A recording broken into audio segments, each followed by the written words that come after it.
Amazing grace, how sweet the sound that saved a wretch like me. Whenever we call upon you, the people who call upon you, you will rescue and you will give them long life, life of joy and happiness. Hallelujah. Thank you very much, Jesus Christ. Hallelujah.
நாளிலே வேத வார்த்தைக்கு ஆதாரமாக யோபுவின் புஸ்தகம் 14ஆம் அதிகாரம், ஜோப் chapter 14, ஜோப் ஃபியர்சேன் 10ஆம் வசனத்தையும் 14வது வசனத்தின் முதல் பகுதியையும் மாத்திரம் வாசிக்க கேட்போம்.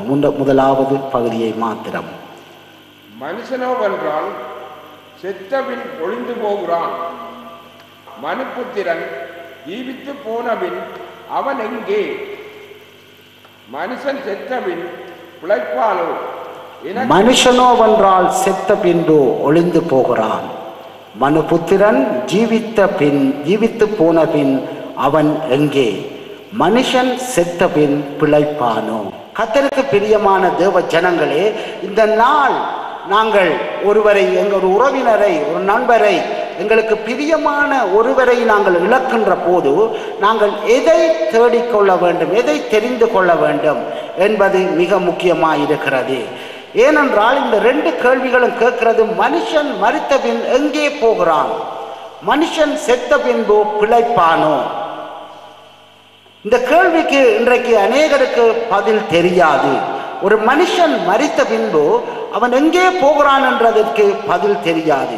இன்றைக்கு உலகத்திலே நீங்கள் பார்த்தால் 3 விதமான மக்கள் காணப்படுகிறார்கள், அல்லது 3 விதமான நம்பிக்கை உள்ளவர்கள் காணப்படுகிறார்கள், 3 விதமான விசுவாசம். இந்த மரணத்துக்கு பின் நடக்கிற இந்த காரியங்களை தேவனுடைய வார்த்தை என்ன சொல்லுகிறது? பைபிள் இதை கூடாக எங்களுக்கு என்ன அறிவை தருகிறது? இதை நாங்கள் பெற்றுக்கொள்வது மிக முக்கியமான காரியம். இதை நாங்கள் சற்று ஆராய்ந்து பார்க்க வேண்டும். வேத வார்த்தை கூடாக இதை நாங்கள் அறிந்து கொள்வது மிக மிக முக்கியம். மனுஷன் மரித்த பின்பு உயிர்த்தெழுதல் உண்டு. மனுஷன் உயிர்த்தெழுந்த பின்பு அங்கே ஒரு நியாய தீர்ப்பு உண்டு. அதன் பின்பு நித்திய ஜீவன் உண்டு. இந்த பூமியிலே நாங்கள் இவ்வளவு காலம் வாழ்ந்த இந்த கோடிக்கணக்கான ஜனங்களை நீங்கள் பாருங்கள். அவர்கள் எங்கே போனார்கள்? ஒரு கேள்வி, எங்கே போனார்கள்? மரணத்துக்கு பின்பு அவர்களுக்கு என்ன நடந்தது? இப்ப எங்க அவர்கள்? எத்தனையோ பேர் இன்றைக்கு எங்களை விட்டு கடந்து போய்விட்டார்கள். உற்றார், உறவினர், நண்பர், பெற்றோர், சகோதரர்கள், பிரியமானவர்கள். நானும் நீங்களும் ஒரு நாள் நிச்சயமாக மரிக்கத்தான் போகிறோம். எங்களுடைய மரணத்துக்கு பின்பு நாங்கள் எங்கே போக போகிறோம்? நானும் நீங்களும் இந்த பூமியிலே ஒருபோதும் தங்கி இருக்க போவதில்லை.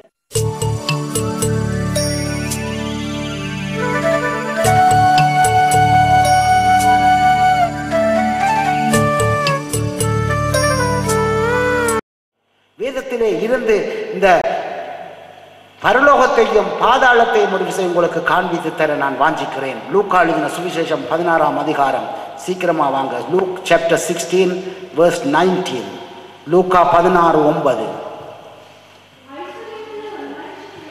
ஐஸ்வர்யமுள்ள ஒரு மனுஷன் இருந்தான். அவன் இரத்தாம்பரமும் விலையேறப்பட்ட வஸ்திரமும் தரித்திருந்தான். அவன் சரியான ஒரு செல்வந்தன், சரியான பணக்காரன், சரியான காசுள்ளவன். அவன் போட்ட உடைகள், அவன் பாவித்த காரியங்கள் இரத்தாம்பரமும், அவன் பல வர்ண அங்கிகளை அவன் அணிந்திருந்தான். அவ்வளவு ஐஸ்வர்யவான்.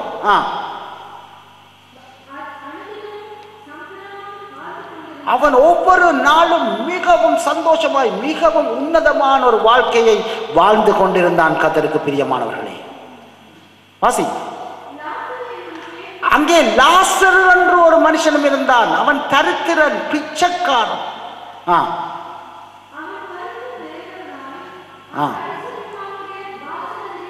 அந்த ஐஸ்வர்யவானுடைய வாசலிலே வந்து கிடப்பானாம்.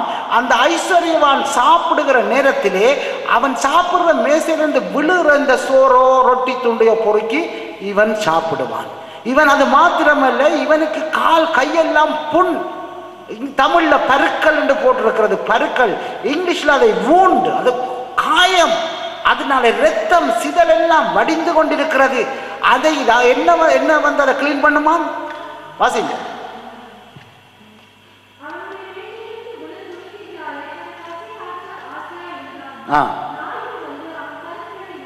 நாய் வந்து அதை கிளீன் பண்ணி விடும், நக்கி விடுமா புண்ணு. நிலைமையை பாருங்க. இந்த நாய் அவன் புண்ணனைக்கு சிதலும் ரத்தம் ஓடுற மனுஷனை மேசைக்கு கீழே வச்சு கொட்டுன்ற சாப்பிட்றவனை வச்சு கொண்டு தான் இந்த ஐஸ்வர்யம் சாப்பிட்டுருக்கிறான். அதை யோசிச்சு பாருங்க. நல்லா கவனித்துக் கொள்ளுங்கள். இந்த வேதத்திலே ஒரு ஐஸ்வர்யவானை குறித்து சொல்லப்படுகிறது. எல்லா விதத்திலும் அவன் செல்வந்தன். ஒரு தரித்திரன், ஒரு பிச்சைக்காரனை குறித்தும் சொல்லப்படுகிறது. ஆனால் நல்லா கவனித்து பாருங்கள், ஆண்டவர் அந்த ஐஸ்வர்யவானுடைய பேரை எழுதவில்லை. ஆனால் இந்த தரித்திரனுடைய பேரை எழுதினார், லாசரோண்டு. இன்றைக்கு நாங்கள் செல்வந்தனா பிச்சைக்காரனா என்பது முக்கியமில்லை, என்ன இருக்கு இல்லை என்பது முக்கியமில்லை. ஆண்டவருக்கு இந்த ஐஸ்வர்யவானின் பெயர்கள் நினைவுக்கே வருகிறதில்லை. ஐஸ்வர்யவான் பெயர்களை அவர் நினைக்கவே இல்லை. ஆனால் அந்த ஏழை பிச்சைக்காரனை அவர் நினைத்தார். அதனாலே தான் அந்த பேரை எழுதி வைத்தார். அந்த ஐஸ்வர்யவான் என்ன சொல்லுகிறான்? அவன் சொல்லுகிறான், அதை தொடர்ந்து நீங்கள் வாசிக்கிற போது 2 பேரும் மரித்து விட்டார்கள். இந்த ஐஸ்வர்யவானும் மரித்து விட்டான், இந்த ஏழையும் மரித்து விட்டான். இந்த ஐஸ்வர்யவான் ஒரு கூடாதவன் கிடையாது. இந்த ஐஸ்வர்யவான் ஒரு கொலைகாரனோ அல்லது ஒரு கொள்ளைக்காரனோ கிடையாது, நல்லவன். அந்த ஏழையை தன்னுடைய வீட்டுக்குள்ளே இருக்க இடம் கொடுத்தவன். இந்த காயத்தோடு புண்ணோடு இருக்க இடம் கொடுத்தான். ஆனால் இருக்க இடம் கொடுக்கிறது முக்கியமல்ல, அவனுக்கு வேணுமென்றால் ஒரு தட்டிலே ஒரு ஆகாரத்தை கொடுத்திருக்கலாம். அதை அவன் செய்யவில்லை. ஆனாலும் இவன் நல்லவன். 2 பேரும் மரித்து என்ன நடக்கிறது? 2 பேரும் மரித்து போய்விட்டார்கள். இன்றைக்கு அவன் உடுத்திருந்த உடுப்பு என்ன, அவனுடைய இரத்தாம்பரங்கள் என்ன, அவனுடைய செல்வாக்கு என்ன, அவன் ஒரு கனவானாய் அந்த நாட்டிலே வாழ்ந்து வந்தான். 2 பேரும் மரித்து இந்த தற்காலிக வாழ்க்கையிலே நீங்கள் ஐஸ்வர்யவானாய் இருந்தாலும் சரி, தரித்திரனாய் இருந்தாலும் சரி, மரிக்கும் நாள் ஒன்று. அந்த மரித்த போது என்ன நடக்கிறது என்று சொன்னால், அங்கே அதை தொடர்ந்து வருகிற காரியத்தை பாருங்கள். இவன் இன்றைக்கு நாங்கள் ஐஸ்வர்யவான்கள் என்றால் ஏசி வீடு இருக்கும், கார்ல ஏசி இருக்கும், ஒரு கொஞ்சமும் சூடுபடாது, எல்லா வசதி இருக்கும், வீட்டுக்கு வேலைக்காரர் இருப்பார்கள், சகலதும் இருக்கும். இவர் மரித்த போது இவர் எங்கே போய் விழுந்தாராம்? வாசிப்பம். அவன் பாதாளத்திலே வேதனைப்பட்டான். எவ்வளவு ஐஸ்வர்யம் இருந்தாலும் மரித்த போது பாதாளத்துக்கு கடந்து போனான். அங்கே அவன் வேதனைப்பட்ட போது கண்களை ஏறெடுத்து பார்த்தான். It's too late. ஏன்? மரித்த பின்பு ரட்சிப்பு இல்லை. மரித்த பின்பு பாதாளத்தில் இருந்து வேற ஒன்றையும் பார்க்க முடியாது. மேலே நோக்கி பார்த்தான், பரலோகத்தை நோக்கி பார்த்தான். இவன் பரலோகத்தை நோக்கி பார்த்த போது அந்த ஒரு காட்சியை கண்டான். வாசிப்போம் தொடர்ந்து. தூரத்திலே பரலோகத்திலே ஆபிரகாமையும் அவனுடைய மடியிலே தன்னுடைய காலுக்கு கீழே இருந்த அந்த துணிக்கைகளை சாப்பிட்ட லாசருவையும் கண்டான். ஐயோ நான் வேதனைப்படுகிறேனே, ஐயோ நான் துன்பப்படுகிறேனே, எனக்கேன் இந்த வேதனை, எனக்கேன் இந்த துன்பம் என்று சொல்லி அங்கே பார்த்தபோது மடியிலே லாசரு விளையாடி கொண்டிருக்கிறார். மடியிலே தூக்கி வச்சிருந்தா எப்படி இருந்திருக்கும்? இப்படியான வாழ்க்கையை வாழ்ந்தவன் ஆபிரகாமினுடைய மடியிலே இருந்தான். நாங்கள் இங்கே என்ன எப்படி வாழ்கிறோம் என்பது முக்கியமில்லை. கர்த்தருக்கு பிரியமானவர்களே, ஒரு மரணத்துக்கு பின்போ நாங்கள் ஆபிரகாமின் மடியில் இருக்க வேண்டும் என்பதுதான் முக்கியமான காரியம். இதை நாங்கள் ஒருபோதும் மறக்கக்கூடாது. எந்த அளவு காரியம் இருந்தாலும் ஒரு நாள் நாங்கள் தள்ளப்பட்டு அக்கினிக்குள்ளே நாங்கள் வேதனைப்படக்கூடாது. அதனாலே இந்த காரியத்தை உங்களுக்கு சொல்லுகிறேன். இந்த மனுஷன் என்ன செய்தானாம்? இதை கண்டதும், ஆபிரகாமை கண்டதும், லாசருவை கண்டதும், அடுத்த வசனம், என் தகப்பனாகிய ஆபிரகாமே, லூக்கா 16ஆம் அதிகாரம் 24ஆம் வசனம், என் தகப்பனாகிய ஆபிரகாமே, பாதாளத்தில் இருந்து பரலோகத்தில் இருக்கும் ஆபிரகாமை என் தகப்பனாகிய ஆபிரகாமே என்று கூப்பிட்டான். நல்லா நினைத்துக் கொள்ளுங்கள். இவன் பாதாளத்திலே இருந்து பார்த்தபோது தன் தகப்பனாகிய ஆபிரகாமையும் கண்டான், மடியிலே தன் காலுக்கு கீழே இருந்த லாசருவையும் கண்டான். இப்போது இவன் என்ன நினைத்தான்? தனக்கு தெரிந்தவர்கள் அங்கே சந்தோஷமாய் இருக்கிறபடியால், தன்னுடைய உறவினரோ தனக்கு தெரிந்தவர்கள் இருக்கிறபடினால் தானும் அங்கே போய்விடலாம், அல்லது அவர்கள் உதவி செய்வார்கள், லாசரு தனக்காக ஆபிரகாமிடத்திலே பேசுவான் என்று நினைத்தான். இப்படி நாங்கள் ஒருபோதும் நினைக்க வேண்டாம். பாதாளத்துக்கு போனால் மீட்பு கிடையாது, எந்த உறவினராலும் முடியாது. உங்களுடைய கணவனோ உங்களுடைய மனைவிதான் பரலோகத்தில் இருந்தாலும் உங்களை தூக்கவே முடியாது. அவன் அப்படி சொன்னதுக்கு காரணம், தகப்பனாகிய ஆபிரகாமே, இந்த ஐஸ்வர்யவான் ஆபிரகாமின் சந்ததியிலே பிறந்தவன், அதுதான் என் தகப்பனாகிய ஆபிரகாமே என்றான். பாருங்க, ஆபிரகாமின் சந்ததியில் பிறந்தவன் பாதாளத்திலே விழுந்து கிடக்கிறான். அவன் சொன்ன காரியம் என்ன? வாசிப்பம்.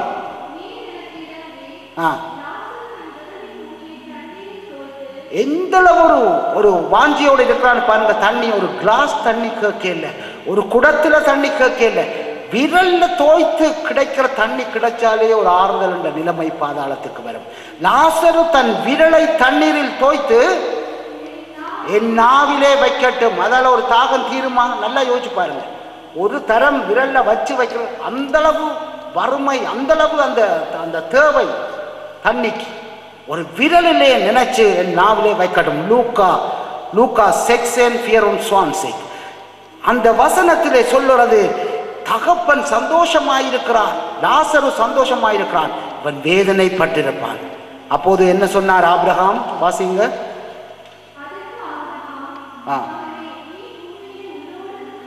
நீ பூமியிலே உயிரோடு இருக்கும் காலத்தில் நீ என்ன செய்தாய்?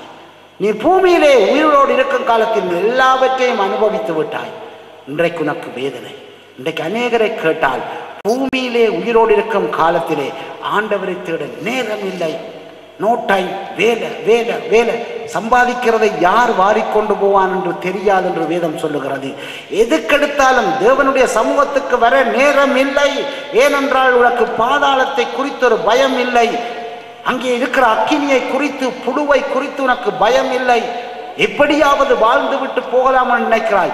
ஆனால் ஒரு நாள் வரும்போது அது நித்தியமாய், ஒரு நாளும் மறிக்கப் போவதில்லை, நித்திய காலமாய் வேதனைப்பட போகிறாய். இந்த குறுகிய நாட்கள் உங்களுக்கு என கொடுக்கப்பட்ட நாட்களிலே நீங்கள் மனம் திரும்பாவிட்டால் அந்த வேதனைக்குள்ளே கடந்து போவீர்கள். அவன் என்ன சொன்னான்? வாசிப்போம்.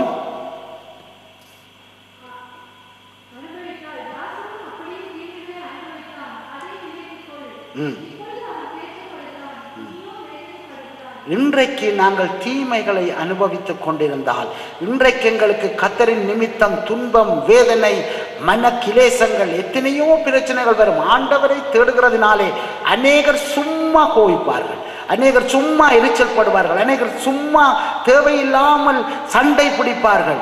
நீ இவைகளின் நிமித்தம் துன்பப்பட்டால் நீ மரித்த பின்பு ஒரு நாள் ஆபிரகாமின் மடியிலே தேற்றப்படுவாய்.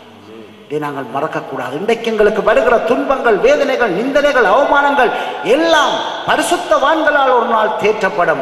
பரலோகத்திலே அது எங்களை தேற்றுவார்கள். ஆனால் அவனோ வாசிங்க தொடர்ந்து.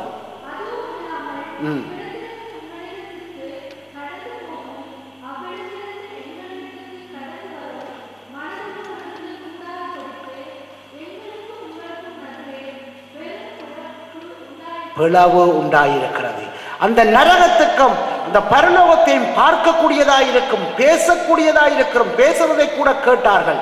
ஆனால் கடந்து போக முடியாது. பரலோகத்துக்கு நரகத்துக்கும் இடையிலே பெரிய ஒரு பிளவு இருக்கு, பெரிய ஒரு பிளவு. நீங்க எந்த காரணம் கொண்டும் கடந்து போக முடியாது. கர்த்தருக்கு பிரியமானவர்கள்.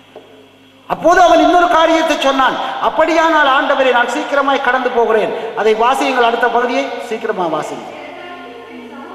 எனக்கு 5 சகோதரர்கள் இருக்கிறார்கள், இன்னும் பூமியிலே வாழ்ந்து கொண்டிருக்கிறார்கள். அவர்கள் இந்த இடத்துக்கு வரக்கூடாது. ஐயோ, இந்த வேதனை வேண்டாம், என் சகோதரர்களுக்கு வேண்டாம், என் பிள்ளைகளுக்கு வேண்டாம். இப்படி இன்றைக்கு எத்தனையோ பெற்றோர் அழுது கொண்டிருக்கிறார்கள் பாதாளத்திலே. இன்றைக்கு பாதாளம் நிறைய கூக்குரலின் சத்தம் என்ன? ஐயோ, பூமியில வாழ்றவர்கள் இங்கே வர விட வேண்டாம். இதை போல ஒரு துன்பம் வேற ஒரு இடமும் இல்லை, அங்கேயே அவர்கள் தப்பட்டுங்க சொல்லுகிறார்.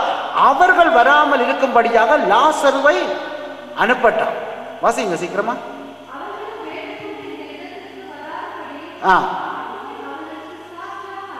சாட்சியாக அறிவிக்க சொல்லுங்க, அனுப்புங்க லாசருவை. அப்போது ஆபிரகாம் என்ன சொன்னார்?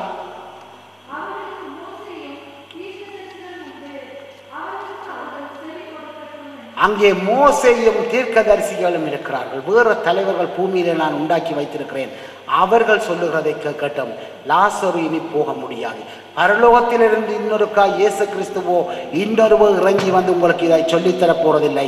உங்களுக்கு சொல்லித்தர வேண்டிய தலைவர்களும் ஆண்டவருடைய தேவதாசர்கள் இந்த பூமியிலே இருக்கிறார்கள். அதை கேட்கட்டும். அப்போது வாசிங்க.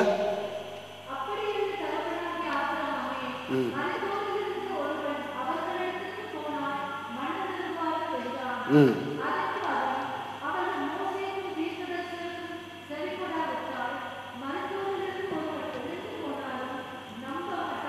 இன்றைக்கு இந்த பூமியிலே வாழ்ந்து கொண்டிருக்கிற தேவனுடைய ஊழியக்காரர்களுக்கு நீங்கள் செவி கொடுக்காவிட்டால் பரலோகத்திலிருந்து ஒரு ஆள் இறங்கி வந்தாலும் நீங்கள் செவி கொடுக்க மாட்டீங்க. பரலோகத்திலிருந்து வந்த செய்தி இது. பரலோகத்திலிருந்து ஆபிரகாம் சொன்ன கதை இது. இன்றைக்கு இந்த செய்தியை கேட்கிற நீங்கள் இந்த வார்த்தைகளை கேட்டுக்கொள்ளாவிட்டால் உங்களுக்காக இனி இன்னொருவர் திருப்பி மரித்து உயிரோடு எழுந்து வரப்போறதில்லை. இதுதான் செய்தி. மரண நாளிலே நாங்கள் சிந்திக்க வேண்டிய காரியம் இதுதான். கர்த்தருக்கு பிரியமானவர்களே, இந்த பூமியிலே வாழ்கிற நாளிலே ஜீவ புஸ்தகத்திலே பேரெழுதப்பட்டிருக்க வேண்டும். ஜீவ புஸ்தகத்திலே பரலோகத்திலே பேரெழுதப்படாத ஒருவரும் பரலோகத்துக்குள்ளே கடந்து போக முடியாது.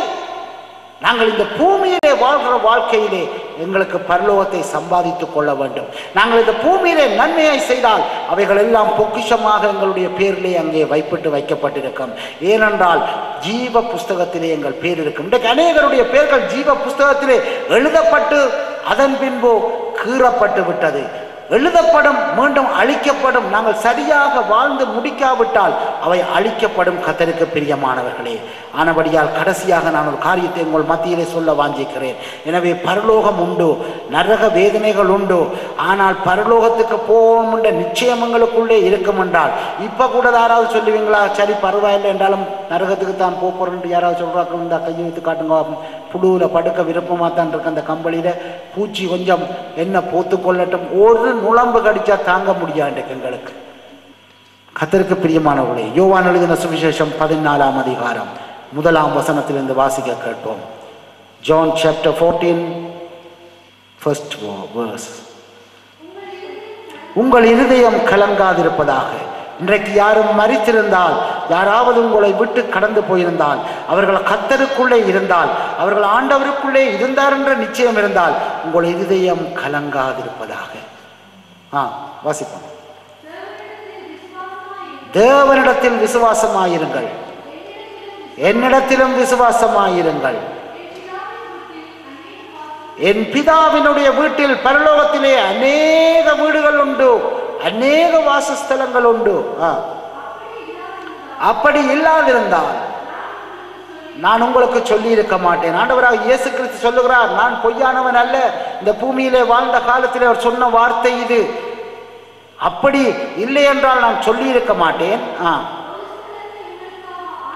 ஒரு ஸ்தலத்தை உங்களுக்காக ஆயத்தப்படுத்துகிறேன். எப்போது ஆயத்தப்படுத்துகிறார்? நாங்கள் இந்த பூமியிலே வாழ்கிற வேளையிலே அவர் அங்கே எங்களுக்கு ஸ்தலத்தை ஆயத்தப்படுத்துவார். அவர் ஆயத்தப்படுத்தி விட்டு வந்து கொண்டு போக வேண்டும். கடைசியா போய் நின்று நாங்கள் கூப்பிட்டால் சரி வராது. ஆயத்தப்படுத்தி விட்டு நான்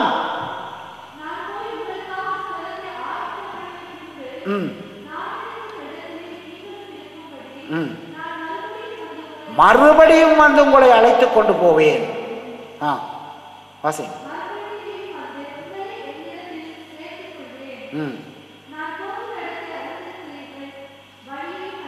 நான் போய் இடத்தையும் அறிந்திருக்கிறீர்கள், வழியையும் அறிந்திருக்கிறீர்கள் என்று சொன்ன போது அங்கே தோமா கேட்கிறான், எனக்கு நீங்க போற இடம் தெரியாது. verse 4 வாசிங்க. அறியோமே என்றார்.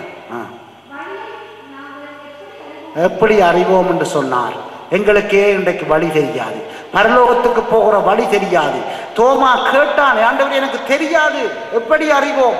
அப்போது ஆண்டவர் சொன்னார், 6வது வசனம், நானே வழியும் சத்தியமும் ஜீவனுமாயிருக்கிறேன். verse 6. ஆண்டவரே வழியும் சத்தியமும் ஜீவனுமாயிருக்கிறார். பரலோகத்துக்கு வழி அவர் ஒருவர் தான். அவர்தான் வழியும் சத்தியமும் ஜீவனுமாயிருக்கிறார். அவரை யார் யார் பின்தொடர்கிறீர்களோ நாங்கள் பரலோகத்தை போய் சேர முடியும். இன்றைக்கு இதை அசட்டையாக விட வேண்டாம். இன்றைக்கு ஒரு ஜீவன் இந்த பூமியை விட்டு போனதை குறித்து கவலைப்படுகிறதை விட என்னுடைய ஜீவன் எங்கே போகும் என்று கவலைப்பட வேண்டிய வேளையாயிருக்கிறது. நானும் நீங்களும் சற்று ஆராய்ந்து பார்க்க வேண்டிய வேளையாயிருக்கிறது.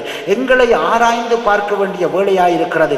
நானும் நீங்களும் கொஞ்சம் அவதானித்துக் கொள்ளக்கூடிய, ஜாக்கிரதையாய் இருக்க வேண்டிய வேளையாய் இருக்கிறது. இந்த வாலிப வயதிலே ஆண்டவரை தேடாவிட்டால் நாங்கள் வயது போய் ஒருபோதும் அவரை தேட முடியாது. கர்த்தருக்கு பிரியமானவர்களே, இந்த வேளையிலே நீங்கள் ஒப்புக்கொடுங்கள்.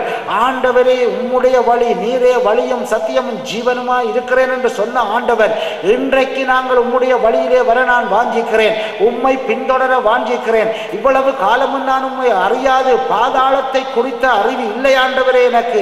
இது பாதாளத்தின் ஒரு கொஞ்சத்தை தான் நான் உங்களுக்கு சொன்னேன். பாதாளத்தை 3 விதமாக சொல்லப்படுகிறது வேதத்திலே. ஒரு இடத்திலே பாதாளம் என்று சொல்லப்படுகிறது, அல்லது பூமியின் தாழ்வான பகுதி. 2வது சொல்லப்படுகிறது இருள், மகா இருள் சூழ்ந்த பகுதி.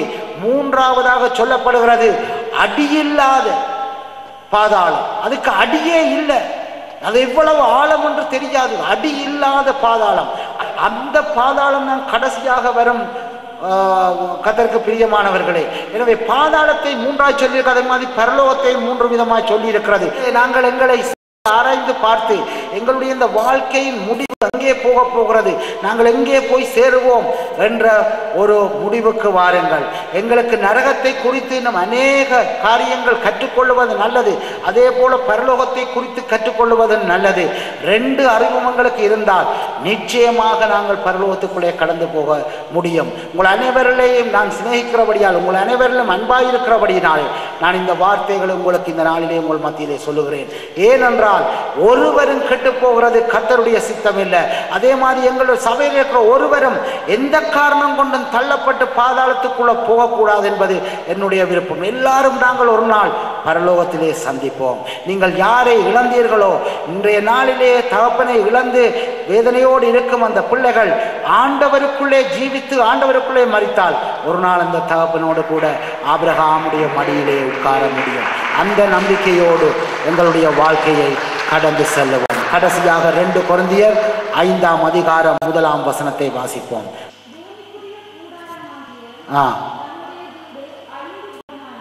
பூமிக்குரிய கூடாரமாகிய இந்த வீடு, இந்த சரீரம் அழிந்து போனாலும்